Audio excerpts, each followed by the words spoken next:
Bonjour à tous, c'est GZ83, on se retrouve dans cette avant-dernière vidéo de cette série consacrée à la révision des fondamentaux qu'on a vus en Lua et en Love 2D, et on s'amuse à travers ce petit programme à créer un mini-jeu, les bases d'un shoot 'em up, qu'on a déjà bien avancé, puisqu'on a notre héros qui s'anime, on a nos ennemis qui s'animent aussi, ces deux entités peuvent tirer des roquettes, et donc là, l'idée de cette vidéo, ça va être de gérer les collisions des roquettes et d'avancer un peu sur la création de notre map qui va scroller du haut vers le bas pour donner l'illusion que le vaisseau avance dans l'espace.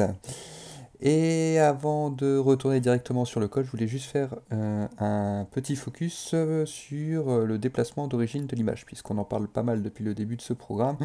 Et pour gérer les collisions, je me suis dit que ça serait pas mal de s'arrêter une minute là-dessus. Du coup, j'ai repris l'image d'un vaisseau ennemi, où on renseigne évidemment l'origine de l'image, aussi bien sur son plan longitudinal, le point OX, que sur son plan vertical, donc l'origine Y de l'image que j'ai mis 0, 0 par simplicité. Du coup, l'origine de l'image par défaut, elle est toujours en haut à gauche. Ça, c'est comme ça, on ne peut pas le changer par défaut. Par contre, ce qu'on peut faire, c'est demander à Love de nous déplacer l'origine de cette image. Et donc moi, ce que j'ai fait dans mon programme, c'est que j'ai centré l'origine des images, tant sur le plan longitudinal que sur le plan vertical. Pour ce faire, on peut récupérer la largeur totale de l'image grâce à cette fonction. On renseigne le nom de l'image et on lui met getWidth, et on peut également récupérer la hauteur totale de l'image grâce à la fonction getHeight. Et du coup, pour avoir cette distance-là, qui va nous permettre de centrer, et on fait tout simplement image getHeight divisé par 2, et là c'est pareil, on divise la longueur totale de l'image par 2 pour arriver pile sur ce point-là, tant sur le plan X que sur le plan Y. Du coup, il suffit de renseigner dans le lovegraphics.draw, donc l'origine X de l'image, l'origine Y de l'image, ça n'a pas changé, hein, c'est toujours en haut à gauche. Par contre, ces deux paramètres-là, on peut leur demander, on peut justement s'en servir pour déplacer l'image. Et du coup, c'est là où j'ai renseigné ces X pour centre X de l'image et ces Y pour centre Y de l'image, qui encore une fois, on a renseigné, c'est pour la hauteur getHeight divisé par 2 et pour la largeur getWidth divisé par 2.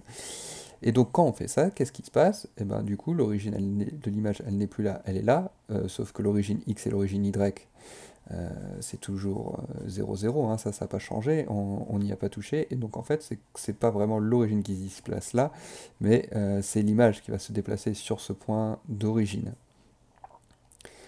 Et du coup, le milieu de mon image, maintenant, c'est comme si elle était aux coordonnées 0, 0. Et donc, le gros avantage maintenant pour tester les collisions, c'est que comme mon point d'origine c'est le centre de l'image, il suffit juste pour arriver à ce bord-là de la fenêtre de prendre l'origine de l'image, donc OX, et d'enlever une demi-image, ça tombe bien, on l'a renseigné, c'est cette variable CX, ou pour arriver de l'autre côté, d'ajouter un demi-vaisseau, donc plus CX. Pour le plan vertical, il suffira de prendre le centre de l'image, donc OY, et d'enlever un demi-vaisseau, donc moins CY, ou d'en ajouter un, plus CY. Donc en fait, quand je dis on modifie l'origine de l'image, oui, c'est vrai, mais ce qui se passe, c'est surtout, enfin, j'aime pas trop cette expression, parce que l'origine, on n'y a pas touché, elle est toujours en haut à gauche de l'image, ou alors il faudrait appeler ça le point d'ancrage, je sais pas trop, il doit y avoir une nomenclature spécifique. Mais voilà, ce qui est sûr, c'est que maintenant l'image s'est déplacée ici, sur ces coordonnées-là. L'origine maintenant de l'image, c'est son milieu, et par contre le point d'ancrage, il reste toujours à 0, 0. Bon bref, je sais, vous avez compris où je veux en venir, et du coup, je propose d'attaquer tout de suite les collisions des roquettes, puisque je vous relance le programme pour vous montrer où on en était. Donc les ennemis y tirent, moi je peux tirer aussi, mais pour l'instant, il n'y a aucune collision qui se passe. Voilà. Donc une partie du travail, ça va être de faire ça. Du coup, ce qui se passe, c'est que évidemment j'ai besoin de récupérer l'information des coordonnées des roquettes et de savoir si ça va toucher le héros ou le mob. Donc si je mets ça dans le mob, je vais avoir du mal à récupérer les coordonnées du héros. Pareil, si je code ça dans le héros, je vais avoir du mal à récupérer les coordonnées du mob. Et donc je me suis dit qu'il fallait que je remonte en amont, puisque le game.lua récupère à la fois les paramètres du héros et à la fois les paramètres du mob. Ça c'est la première chose. La deuxième chose, c'est que je pourrais très bien dire, je vais tester dans le programme Rocket la collision en passant les paramètres my hero qui contient donc les paramètres du héros et my mob qui contient donc les paramètres des mobs. Sauf que je me suis dit que j'allais pas faire comme ça, puisque en fait j'allais me servir de la même logique de fonction pour tester ça, et que quelle que soit l'arme du jeu, donc là il n'y aura qu'une arme par souci de simplicité, mais si par exemple au lieu de créer des roquettes je créais des lasers, peut-être que je me servirais de la même logique. Donc autant créer une fonction directement dans le game qui fasse le job plutôt que de faire ça que pour la roquette, parce que si je m'amuse dans un second temps à tirer autre chose, n'importe quoi, un laser ou une bombe, ben, peut-être que ça sera la même logique et donc autant pas recoder 120 fois la même chose. Bon, peut-être que je me trompe, peut-être pas, mais toujours est-il que j'ai décidé de faire comme ça. Laissez-moi dans les commentaires ce que vous en pensez, si vous en pensez du bien ou du mal, évidemment. Du coup, bah, je peux faire une fonction, du coup je vais pas mettre test roquette, mais tout simplement test collision, par exemple. D'ailleurs, je préfère faire comme ça, moi je trouve que c'est mieux. And, enfin c'est mieux, c'est juste que je comprends mieux ce qui a marqué. Et du coup, bah, il va falloir que je récupère les paramètres de la requête. Donc je vais mettre P tireur et savoir si ça touche la cible. Donc par exemple P target. Voilà, c'est les deux paramètres que je vais essayer de récupérer. Du coup, if P tireur, donc ça c'est les paramètres de la requête, point .ox. Et donc bah, maintenant on a vu, hein, c'est facile puisque il suffit de retirer un demi-vaisseau d'un côté ou d'en ajouter un de l'autre pour savoir, pour arriver sur cette zone là et donc savoir si ça touche. Donc bah, c'est exactement ce qu'on va faire. Donc je vais prendre évidemment le centre de ma requête, hein. Je ne vais pas m'amuser à tester toute la zone de la requête, et de toute façon la requête on a fait la même logique, l'origine de la requête maintenant c'est le centre de la requête. Donc vu que c'est des toutes petites balles qui tirent, je vais mettre juste fermer ça pour vous illustrer ça. Je mets le jeu en pause, donc les roquettes c'est des tout petites balles, donc je vais juste prendre le point du centre, je vais pas tester toute la roquette. Après si on était plus pointillon on pourrait dire soit le haut soit le bas, pour voir si ça touche ici, si ça touche là, mais bon je vais faire le centre, c'est aussi simple.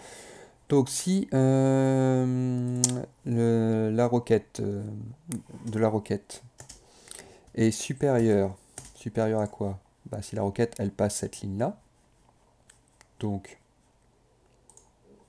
P target point .ox, ok, and if quoi? Parce que là donc la roquette on lui a dit si ça passe cette barre là c'est bon ça touche. Le problème c'est que le vaisseau il s'arrête au bout d'un moment, donc il faut lui dire que si elle passe cette barre là c'est vrai. Donc en gros il faudrait qu'elle soit contenue entre ces deux barres sur le plan longitudinal. Donc il suffit de lui dire si P tireur .ox cette fois-ci est inférieur à quoi? À P target .ox, donc cette fois-ci on enlève le centre plus P target .cx moins P target .cx.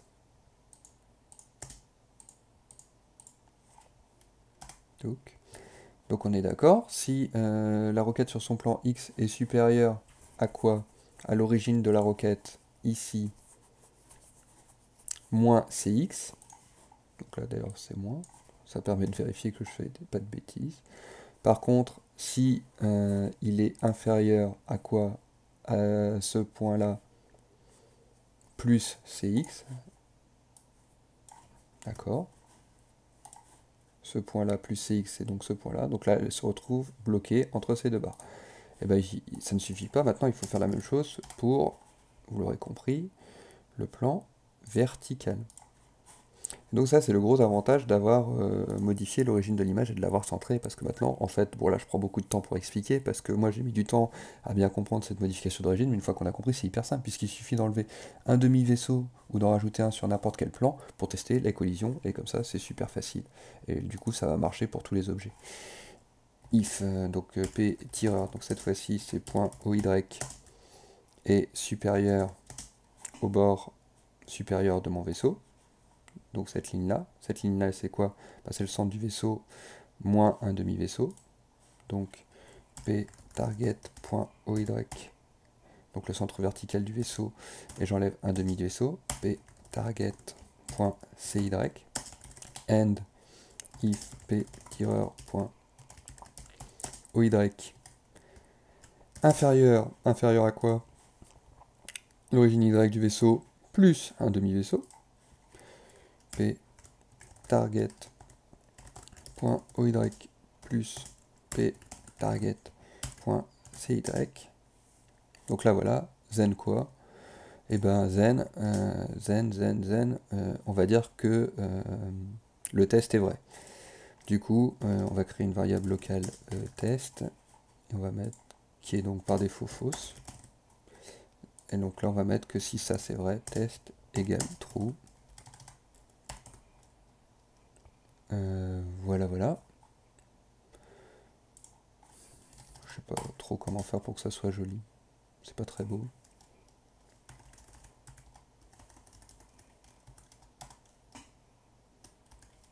Je suis pas sûr que ça soit tellement plus beau, mais bon, c'est pas grave. En tout cas, ce qui est sûr, c'est qu'il faut retourner le test. Pour savoir si c'est vrai ou si c'est faux. Donc par défaut c'est faux, mais si on est dans cette case-là, c'est vrai. Et donc maintenant, il n'y a plus besoin que d'appeler cette fonction. Et qu'est-ce qui va appeler cette fonction? Bah, c'est le héros. Donc myHero.update, donc le héros il vit sa vie, et après on va vérifier si il se fait toucher, enfin si une de ces requêtes touche un des mobs, ou plutôt s'il se fait toucher, oui c'est ça, si une de ces requêtes touche l'un des mobs. Donc on va mettre for n égale 1 to n mob do quoi? Oui, bon, autant se servir de cette boucle là. Donc on va vérifier si le héros touche un mob. Donc là je fais la fonction test collision. Le premier paramètre c'est quoi? C'est les paramètres de la requête. Donc les paramètres de la requête du héros. Donc héros.requête. Donc là évidemment il ne connaît pas héros puisque maintenant c'est my hero qui a récupéré toutes les variables du héros ici, notamment le fameux héros.requête. Et il faut quand même que je mette qu'il faut bien qu'il y ait une requête à l'écran parce que sinon il va me dire qu'il ne peut pas tester parce que c'est nul. Donc je vais mettre if myHero.requête n'est pas nul, zen test collision myHeroRocket, donc les paramètres de la requête qui vont devenir p-tireur, et donc là on va pouvoir avoir pox.oy.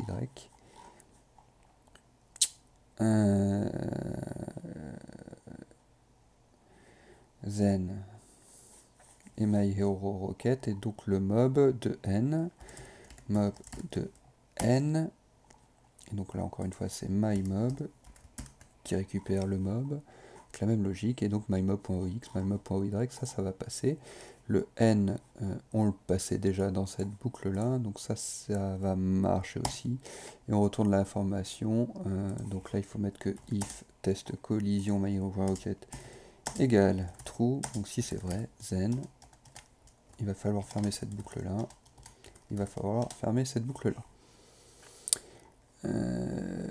donc if myHero.rocket n'est pas nul, gna gna gna, et on va juste mettre print, enfin on va mettre pas print d'ailleurs, donc si on va juste dire que myMob de n.pv, on va lui dire qu'il perd 20 PV.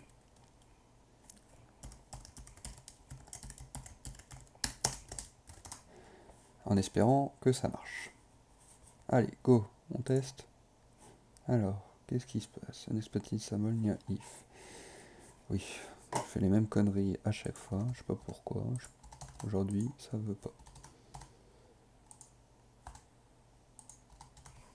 Il n'y a pas besoin de mettre if évidemment. Le if on le met qu'une fois pour lancer la boucle et puis voilà. Bon, allez, est-ce que ça va marcher? Bon, déjà ça se lance, c'est pas mal. Alors, est-ce que je peux toucher un ennemi? Ah, voilà. Bon, alors, ce qui est bien, c'est qu'il y a bien eu contact. Alors par contre, pourquoi il se retrouve à moins 20 points de vie? Moins 20 points de vie, oui, je sais pourquoi. Est-ce que vous avez compris pourquoi? Je vous le refais, vous avez vu le problème là quand je tire? Bon, allez viens, que je te touche. Hop, vous avez vu? Il devrait perdre que 20 points de vie, et là il tombe à 0. En fait, c'est parce que la roquette, elle continue de le traverser, et donc, comme on a défini tout le carré, là, comme zone de contact, il continue à perdre plein de points de vie. Donc, ce qu'il faut que je dise, c'est que hero, enfin myHero.rocket devient nul. Et donc là, maintenant, normalement, problème, il n'y a plus. Voilà, il a perdu 80 points de vie. Je peux retirer. Ah, là, là, là. Voilà, il a perdu 80 points de vie. Je vais essayer de retaper celui-là. Allez, bien. Voilà, 60 points de vie, c'est bon. Bon, bah maintenant, il n'y a plus qu'à faire pareil avec le héros. Donc, if... Donc, cette fois-ci, c'est pas myHero.rocket, c'est mymob de n. CTRL-C. Donc, if... si le mob, il a bien une roquette à l'écran. Bon, de toute façon, ça sera toujours le cas, mais c'est pas grave, ça va plus sécuriser le code. Si test collision, donc cette fois on inverse, c'est mymob de n.rocket et c'est myHero qu'on passe en paramètre. Et donc si ça touche, then myHero.pv égale myHero.pv, mais juste moins 10 parce que on joue en facile, faut pas déconner. Et myHero, donc là c'est pas myHero évidemment, c'est mymob de n.rocket qui devient nul. Allez, on teste que ça marche. Oh là là, ça ne marche pas. Qu'est-ce qui se passe? Oui, c'est mymob de n.rocket. Évidemment. Allez, touche-moi. Putain, c'est compliqué. Hein. myHero, a nil value. Bon, en tout cas, donc ça, il y a bien eu contact puisque ça fait cracher le programme. Et là, évidemment, il manque une majuscule. C'est pour ça qu'il n'est pas content. On va se faciliter la vie. Pour vérifier si ça marche, on va se mettre une petite ambiance sonore. Quand on se fait toucher, on se fait toucher. Comme ça, on aura mis des sons aussi dans le programme. Du coup, autant créer la variable i ici. Donc, local sound. On va dire que c'est une variable complexe. Sound.toucher. Sound.touch égale, donc là c'est love.audio.new source. Alors c'est quoi le son? Putain c'est compliqué. Explode slash touch.wave. Donc on va le passer en statique, je pense. Alors j'ai pas fait l'atelier encore sur les bruits. Mais bon, donc on peut le passer soit en stream, soit en statique. Moi je pense que là il faut le faire en statique parce qu'on en a besoin à l'instant T. Il n'y a pas besoin de le streamer, peut-être que je me trompe. On verra ça quand je ferai l'atelier sur les sons. Et puis donc, tant qu'on y est, on peut mettre que sound.tire. Quand je tire, égale la même chose. Love graphics.newSource, sauf que là c'est shoot.wave.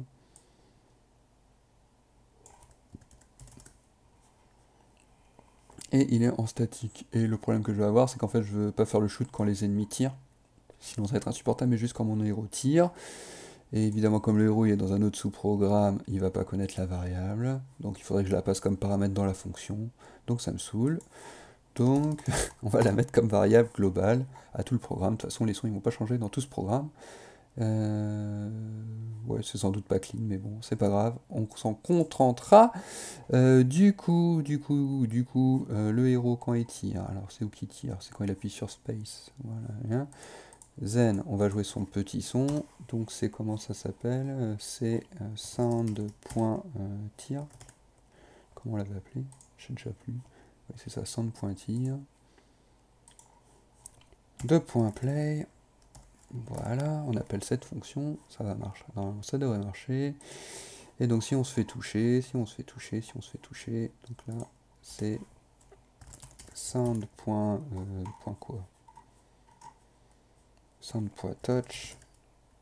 2.play. La même chose ici. Touk. Exploit.touch.wave doesn't exist. Bah oui, j'ai oublié de préciser le chemin d'accès. Ça, c'est sûr que ça peut pas marcher. Donc c'est son. Là, c'est pareil. C'est son. Voilà. Une erreur conne. Alors, ouais. Déjà, il fait.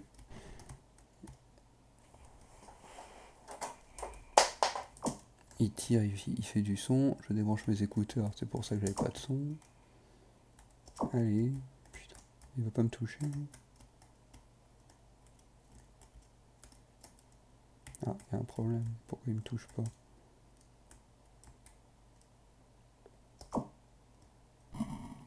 Il me touche, mais de manière très imparfaite. Hein. Bizarre. Alors, j'ai jamais réussi à le toucher. Bon, ça fait du son. Par contre, ce qui est bizarre, c'est que la collision marche pas terrible. Il doit y avoir un problème dans le... Alors que moi, j'arrive parfaitement à les toucher. Hein. Enfin, j'arrive pas trop à les toucher, mais eux, ils me touchent parfaitement bien. Vas-y, touche-moi. Et moi, ça touche pas bien. Là, ça touche pourtant. Là, j'ai raté. Là, ça touche. Et lui, alors pourquoi c'est lui le problème? Allez, reviens. Putain. Saloperie. Reviens. Bon, j'ai jamais réussi à le toucher. Bah, si, ça touche. Bon, bah si, ça a l'air de marcher. Je sais pas, j'ai dû mal regarder. Bon, bah écoutez, voilà, je crois qu'on va s'arrêter là pour cette partie du programme. Hein. Si, ça marche très bien. De toute façon, il n'y a pas de raison que ça marche pas. Bah, du coup, voilà, on a géré les collisions. Moi, je me fais toucher. Il me touche. Évidemment, on pourrait leur mettre que s'il n'y a plus de PV, l'ennemi se détruit, ou que si j'ai plus de PV, c'est game over. Mais bon, c'est pas trop l'objectif du programme. Je veux pas trop empiéter sur le shoot 'em up professionnel, entre guillemets, là, qu'on va voir sur gamecoder.fr. Et en plus, on va coder un vrai boss. Alors ça va vraiment être cool. Du coup, c'est pareil, on pourrait gérer la collision, que si je rentre avec l'ennemi, je perds des points de vie, mais bon, là, l'objectif, c'était vraiment de montrer que de manière simple, avec ces histoires de changement d'origine de l'image, on ajoute, on retire un demi-vaisseau, on se simplifie la vie. Là, maintenant, ce qu'on va faire, c'est de mettre une petite map et qu'on va la faire scroller.